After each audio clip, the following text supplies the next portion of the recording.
Hi Scorpio! Welcome po sa ating channel at ito ang inyong daily kabay tarot reading for January 1, 2025. Happy New Year po, Scorpio! Please be reminded kung naka-resonate kayo, comment down. Kung hindi kayo naka-resonate, ibigay niyo po sa iba kasi channel reading po ito. This is for you, Scorpio, ngayon January 1, 2025.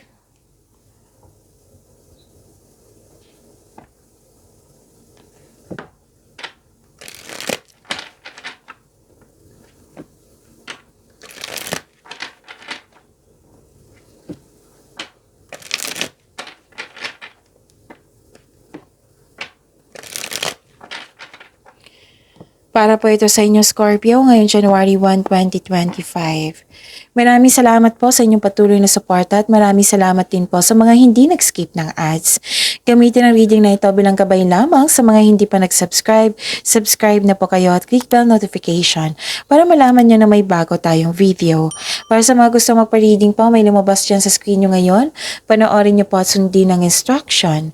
Calling the attention sa mga suki ko dito na Scorpio, open na po ang inyong monthly kabay tarot reading for January 2025. May 6 months from now reading tayo at love life reading po. So message me Scorpio for schedule. Maraming salamat po.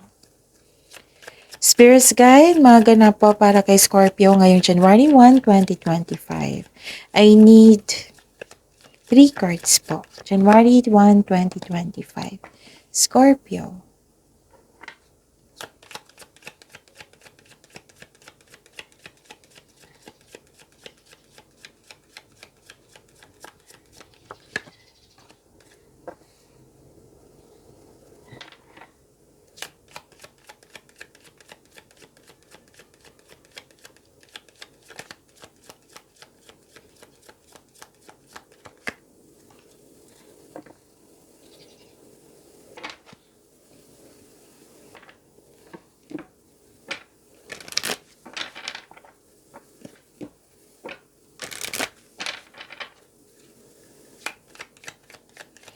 Spirits Guide, Angels, Archangels, Guardian Angels, message siya po para kay Scorpio ngayong January 1, 2025. I need 2 cards po.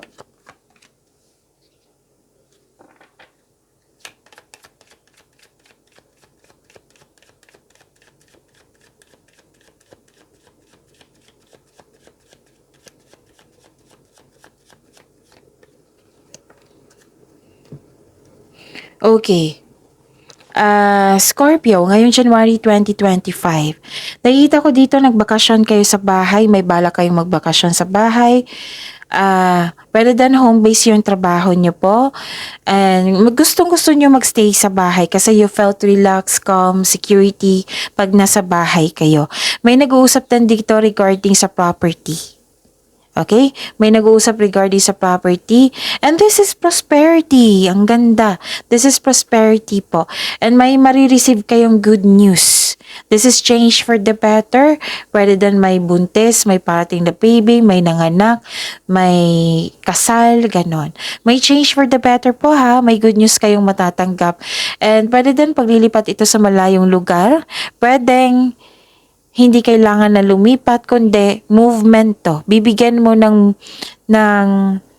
aksyon yung matagal mo ng plano. Tapos may naalala kayong cut off of connection sa isang tao. And wow, this is harvesting. Harvest time po ito, may prosperity, ang ganda. And I consider this is abundance kasi harvest eh. Tinanim mo, nag-harvest kayo. Pwedeng literal na harvest, pwede din na tinanim mo yung produkto mo tapos now nagkaroon ng fast moving. Pwede din sweldo ito, pwede din nakatanggap din kayo ng pera. Okay, so teaching and learning, sabi po ni Archangel Zadkiel, keep an open mind and learn new ideas, then teach these ideas to others. And sabi po ni Archangel Michael, you are a powerful, loving, and creative child of God. You are very loved. Wow. Spirits Guide, energy po ni Scorpio, ngayong January 1, 2025.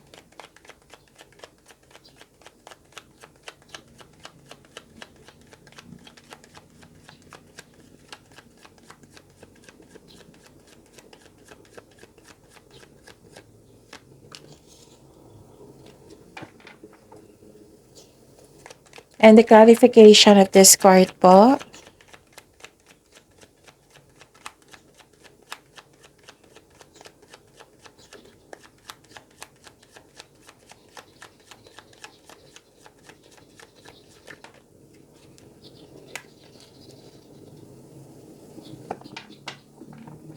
Okay, sa mga may oras dyan, kung gusto nyo po, panoorin nyo po ang inyong 2025 tarot reading. Buong taon po iyon, from January to December 2025. That is 12 months, bawat buwan, may love at career and money reading. So, hanapin nyo po sa channel natin, scroll down nyo lang po. Uploaded noong December 16, 2024. So, panoorin nyo po yung buong taon na reading. Okay, so meron din po kayong 3 video, monthly reading for January 2025. Kaka-upload lang po noong December 28, 29, 30. 3 video po iyon para sa inyong January 2025. Again, visit our channel po, scroll down nyo lang po. Panoorin nyo po kung gusto nyo po. Okay? Kung may narinig kayo or may nakita kayong repeating message, meaning to say, pinupush ng cards nyo yan kasi ang ilan sa inyo hindi pa binigyan ng atensyon. Na kung maaari din po, bigyan nyo po ng solusyon at aksyon. Remember, Scorpio, at the end of the day, alam mo na ikaw lang taong may kakayahan at responsable na gumawa ng sarili mong katotohanan at kinabukasan. Stop overthinking. Stop overanalyzing, Scorpio. Matulog ng maayos, magkumain ng tama. Stop overthinking ha, kasi nakakasama yan sa iyo, Scorpio. At pwede din may naalala ka no na nagbigay sa iyo ng anxiety or pag-alala. So, yun. Kung stress ka ngayon, kailangan mong i-process yan. Okay? Kung pwede din na hanap ka ng genuine na kausap, or kung mahilig kayo sa journal or diary, isulat nyo yung mga nasa isip mo upang sa gayoy maalis ang mga ito sa inyong isipan at mapunta sa pahina. So this card tells you to make change. Itong pangyayaring ito ay pansamantala lamang at lilipas din po ito. Pwedeng naalala mo lang yan ha. Okay, na naalala kayo na nag-cause ng overthinking. May bagong simula dito. This is a leap of faith. Okay, may bagong simula. Hindi ka takot sa obstacles. You know you are on the right path. Kumbaga, bahala na si Batman, ganon. The advice is mag-ingat sa padalos-dalos na pagpasya. Kailangan magkaroon ng konkretong plano and listen to your intuition. So, spread your wings and fly. Okay? You should take a risk and try something new. Parang lalabas ka sa comfort zone mo. And please know, you are divinely guided. Take a leap of faith and trust the support of the universe kasi you are divinely guided. Okay?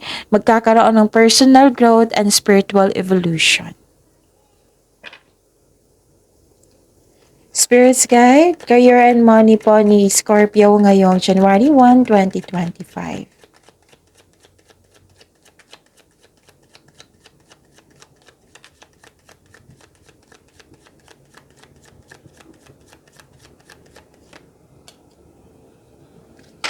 And the clarification of this card po.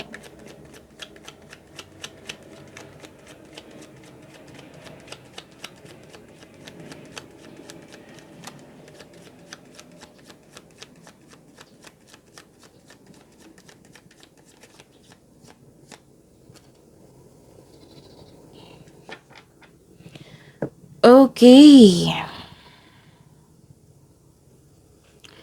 Sa career and money, nakita ko dito nagkaroon po ng, kung dati nagkaroon ng conflict, argument, Scorpio, now nagkaroon ng releasing, letting go of grudges. Wow, this is good. Actually, may gustong bumalik sa nakaraan eh. Pwedeng kayo ito or may gustong bumalik sa inyo galing sa nakaraan na sinaktan ka nito regarding sa career and money nyo. Pero mag-ingat kayo ha, kasi may nakita ko dito may gustong kunin sa iyo.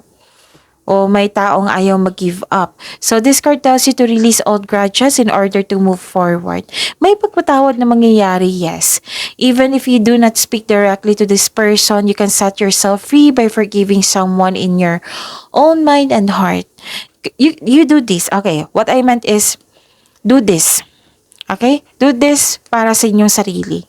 Okay? Para magkaroon ng peace of mind. Kaya this card advise you to accept and forgive yourself. Yan yung importante para sa peace of mind po natin. Okay, at saka nakikita ko rin dito na may new beginnings, abundance, may hinihintay ka pero nagkaroon ng delay. Tapos, pwedeng mapagasta kayo ngayon or may nagkuha sa inyo ng money. Okay, so control your money. Okay, baka mapagasta kayo ng malaki ngayon so control your money. Okay? Spirit's guide.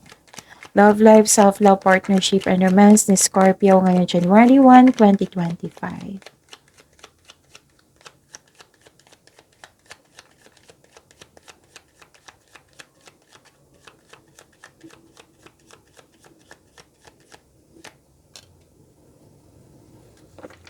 And the clarification of this card po.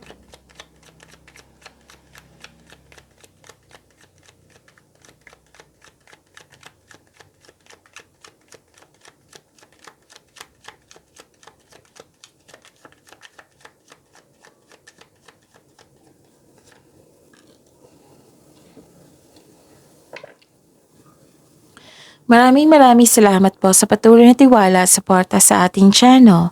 At maraming salamat din po sa mga hindi nag-skip ng ads.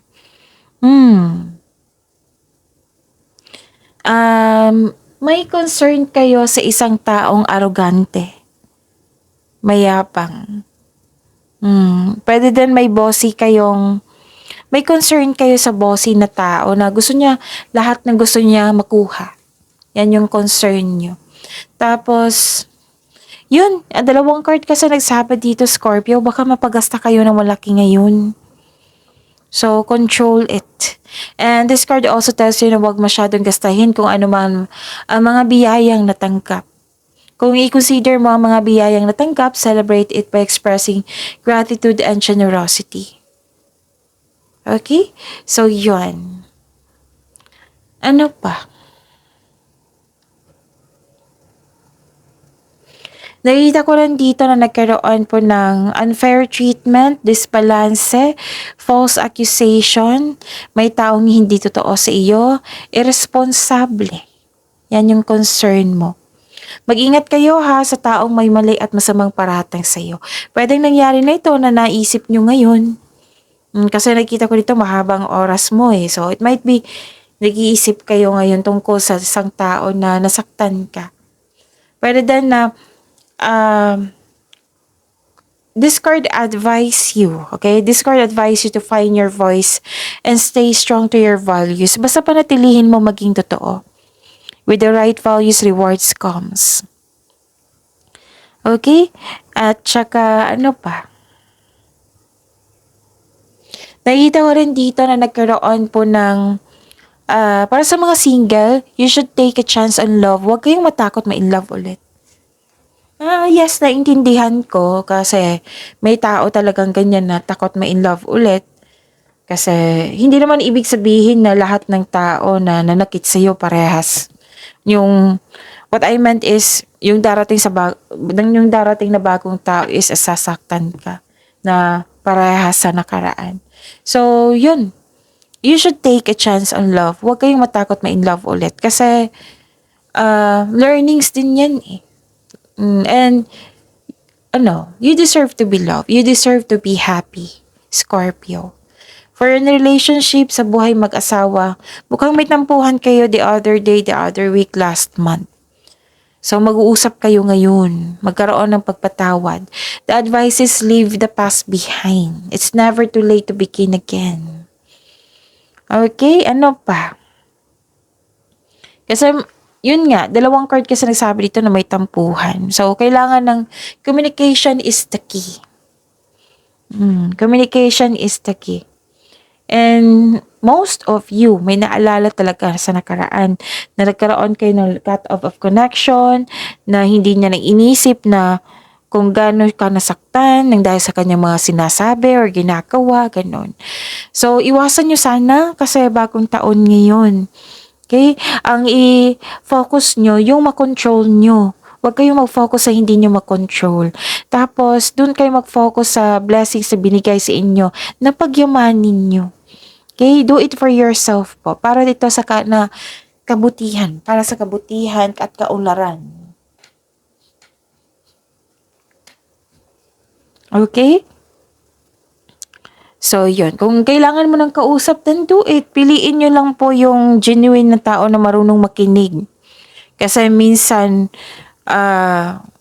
'di ba? Sayang naman kung yung taong kausap natin parang binabaliwala yung kasi emotion eh. Emotional expression to eh. Expression. Gusto niyong i-express.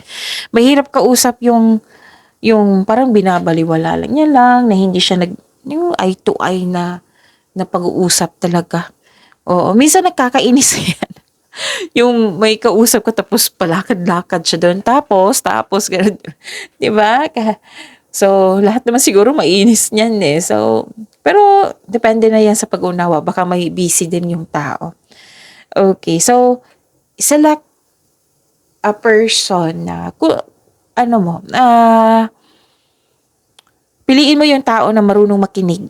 At, yun. Minsan kasi, hindi natin kailangan ng advice, kundi yung makinig, ma-express lahat yung mga nararamdaman natin. Okay? So, yun. Piliin natin yung marunong makinig at saka wiser din. Okay? Yung mabait. Marunong mag-keep ng sekreto. O, wag kayong magpili ng chismoso kasi lalabas talaga yan. Sige kayo. So, yun ha. Mag-focus kayo sa positivity. A positive affirmation ay kailangan I am loved, I am healthy, I am blessed, I am successful, and so on. Pagyamanin niyo po yung blessings sa binigay sa inyo, Scorpio. See you tomorrow. Please like, subscribe, and click po button for notification para updated po kayo sa daily tarot reading natin. Maraming salamat po.